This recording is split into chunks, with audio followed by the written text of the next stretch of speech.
For apparent eons, I bumped against the stony irregular sides of a narrow-hewn well.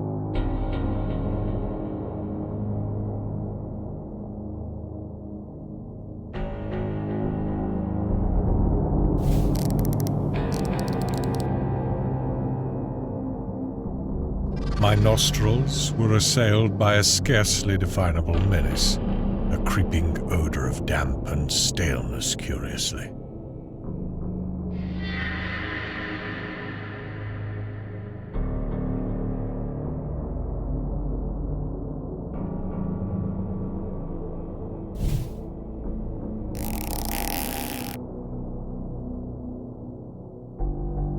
The horror of the experience deepened with every dragging second.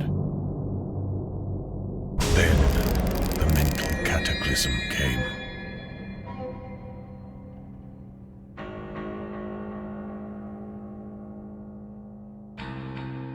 It was very gradually that I regained my senses after that eldritch flight through Stygian space.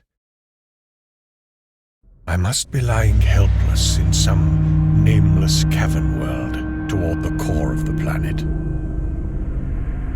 My bonds were still biting into me with unloosened force. I used all the art of a lifetime to free myself, as I had so often done amidst the glare of lights and the applause of vast crowds.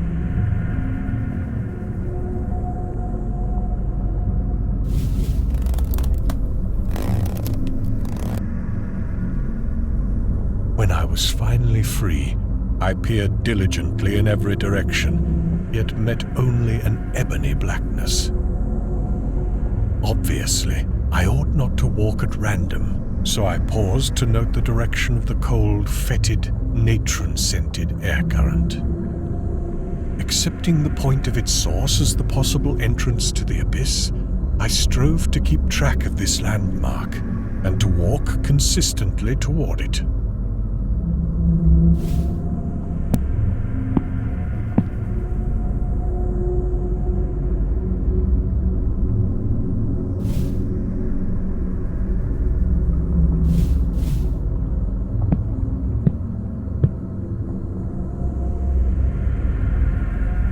Once my head struck against a hard object.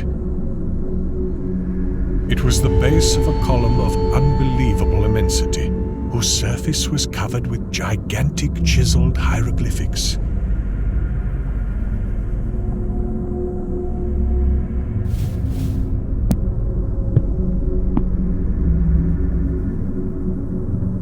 Crawling on, I encountered other Titan columns at incomprehensible distances apart.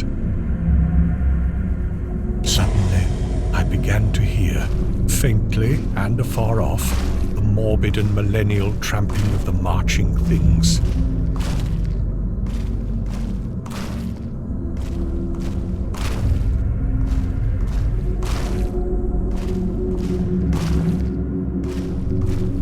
It was hideous that footfalls so dissimilar should move in such perfect rhythm.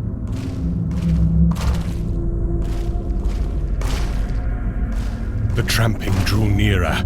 Heaven save me from the sound of those feet and paws and hooves and pads and talons.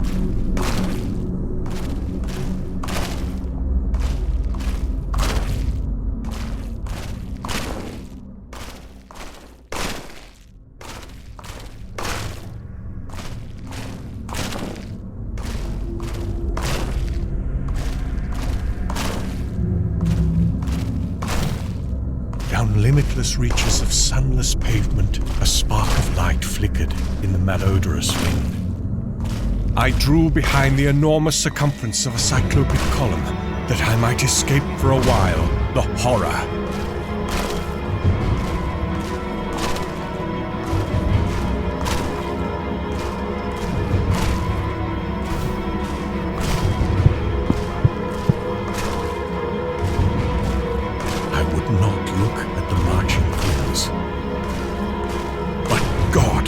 Their crazy torches began to cast shadows on the surface of those stupendous columns. Heaven take it away. Hippopotami should not have human hands and carry torches. Men should not have the heads of crocodiles.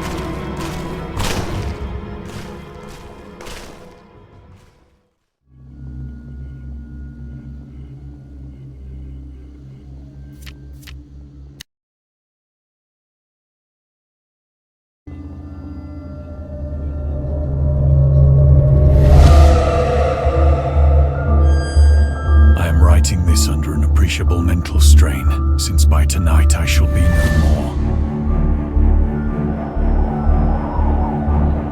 It was in one of the most open and least frequented parts of the broad Pacific. The Great War was then at its very beginning. Such visions as I had experienced were too much for me to endure again.